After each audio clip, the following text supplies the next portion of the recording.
हाँ तो दोस्तों, इस वीडियो के अंदर हम मैनकाइंड फार्मा के आईपीओ के बारे में बात करेंगे और जानेंगे कि इस आईपीओ के अंदर आपको कितना लिस्टिंग गेन मिल सकता है और आपको इस आईपीओ के अंदर अप्लाई करना चाहिए या नहीं। चलिए शुरू करते हैं। तो देखिए, सबसे पहले अगर हम यहाँ पे कंपनी के बारे में अगर हम बात करेंगे तो देखिए ये इंडिया की एक फोर्थ लार्जेस्ट हमें यहाँ पे फार्मा कंपनी यहाँ पे ये नजर आती है। और देखिए मेरे ख्याल से आप में से सभी को पता ही होगा कि जो मैनफोर्स करके जो कॉन्डम की जो ब्रांड है वो ये कंपनी की हमें यहाँ पे नजर आती है। और लगभग अगर हम देखेंगे तो वहाँ पे कंपनी हमें सेक्टर लीडर भी नजर आती है। और उसके अलावा जो प्रेगनेंसी के जो डिटेक्शन वगैरह होते हैं और उसके अलावा जो थोड़े बहुत इससे रिलेटेड जो फार्मा प्रोडक्ट्स होते हैं वो ये कंपनी बनाने का काम करती है। तो देखिए कोई छोटी मोटी कंपनी हमें यहाँ पे ये नजर नहीं आती है। इंडिया की अगर हम रेवेन्यू के टर्म्स में अगर हम बात करेंगे तो फोर्थ लार्जेस्ट कंपनी हमें यहाँ पे फार्मा कंपनीज के अंदर यहाँ पे कंपनी नजर आती है। और देखिए लगभग $1 बिलियन से भी ज्यादा का ये पूरे साल का ये कंपनी रेवेन्यू करती है। तो कोई छोटी मोटी कंपनी हमें यहाँ पे ये नजर नहीं आती है। अब अगर हम आईपीओ के कुछ डिटेल्स के बारे में अगर हम बात करेंगे तो देखिए 1080 के कट ऑफ प्राइस पे ये कंपनी का आईपीओ में आता हुआ नजर आ रहा है। और अगर हम एक लॉट के अगर हम बात करेंगे तो 13 शेयर का लॉट हमें यहाँ पे कंपनी का नजर आता है। यानी कि लगभग एक लॉट की एप्लीकेशन लगाने के लिए यहाँ पे लगभग 14,000 रुपये यहाँ पे आपको लगेंगे। और अभी अगर हम मार्केट के अगर हम कुछ डेट्स वगैरह की अगर हम बात करेंगे तो मार्केट में अभी ये बातें चल रही है कि लगभग 25 तारीख को ये आईपीओ में ओपन होता हुआ नजर आएगा और 27 अप्रैल को ये आईपीओ में क्लोज होता हुआ नजर आएगा। यानी कि जो अगले हफ्ते का जो ट्यूसडे है उस दिन ये आईपीओ में ओपन होता हुआ नजर आएगा और उसके थर्सडे के दिन ये आईपीओ में क्लोज होता हुआ नजर आएगा।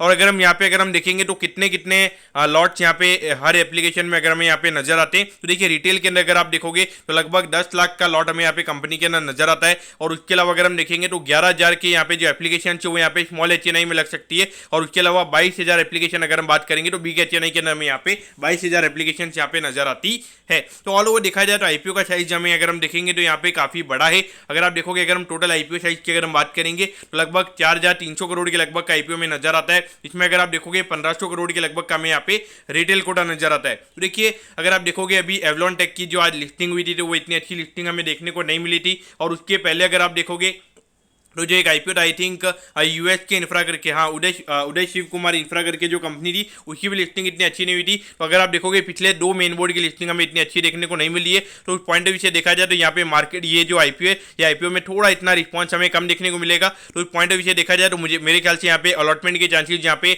हर अगर हम देखेंगे हर कैटेगरी में यहाँ पे ज़्यादा रहेंगे। लेकिन जो स्मॉल HNI वाली जो कैटेगरी है वहाँ पे मेरे ख्याल से अलॉटमेंट के जो चांसेस हैं वो यहाँ पे कम रहेंगे। अब वो क्यों कम रहेंगे, क्योंकि देखिए यहाँ पर अगर आप देखोगे सिर्फ 5% का हमें यहाँ पे ओवरऑल सब्सक्रिप्शन का यहाँ पे स्मॉल HNI का कोटा नजर आता है। यानी कि लगभग अगर आप देखोगे आई थिंक 200 से 250 करोड़ के लगभग हमें यहाँ पे स्मॉल HNI कोटा कंपनी का नजर आता है।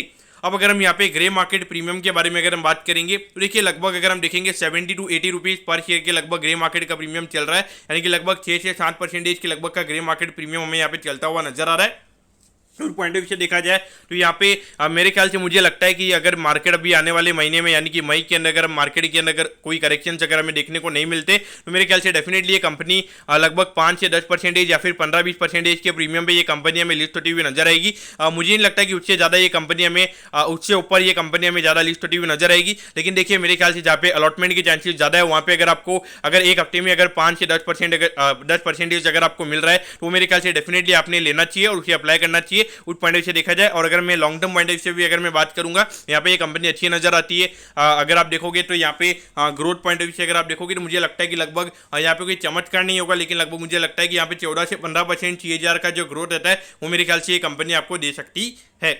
अब अगर हम एट दी एंड अगर हम वैल्यूएशन के पैरामीटर्स की अगर हम बात करेंगे तो देखिए लगभग अगर हम वैल्यूएशन की अगर हम बात करेंगे तो लगभग 43,000 करोड़ के मार्केट कैप पे ये कंपनी का आईपीओ आ रहा है। और पूरा में अगर आप देखोगे पूरा OFS है, यहाँ पे कंपनी के प्रमोटर्स अपना स्टेक बेच रहे हैं। यहाँ पे कंपनी के पास में कोई भी पैसा नहीं जाने वाला है। अभी अगर आप देखोगे तो मार्केट में बहुत सारे गुरुज होंगे तो आपको ये बोलेंगे कि ये पूरा OFS है तो यहाँ पर आपको अप्लाई नहीं करना चाहिए। तो देखिए वो मेरे ख्याल से देखा जाए वो बिल्कुल गलत है। अगर कंपनी के पास में बिल्कुल भी कैपिटल की रिक्वायरमेंट नहीं है, कंपनी के प्रमोटर्स ने अगर इतने अच्छे से अगर ये कंपनी को डेवलप किया तो वहाँ पे डायल्यूट करने में मेरे ख्याल से कोई दिक्कत वाली बात नहीं है। और देखिए अगर अभी यहाँ पे अगर कंपनी फ्रेश इश्यू करती है यानी कि अगर पैसा कंपनी के पास में जाता है तो वहाँ पे डेफिनेटली जो कंपनी का EPS हो जाता है वो वहाँ पे गिर जाता है। उस पॉइंट से देखा जाए मेरे ख्याल से मुझे यहाँ पे ये OFS बिल्कुल भी नेगेटिव नहीं नजर आता है, क्योंकि कंपनी को कैपिटल की रिक्वायरमेंट नहीं है। कंपनी की अगर डेट इक्विटी की अगर हम बात करेंगे काफी स्टेबल हमें डेट इक्विटी नजर आता है।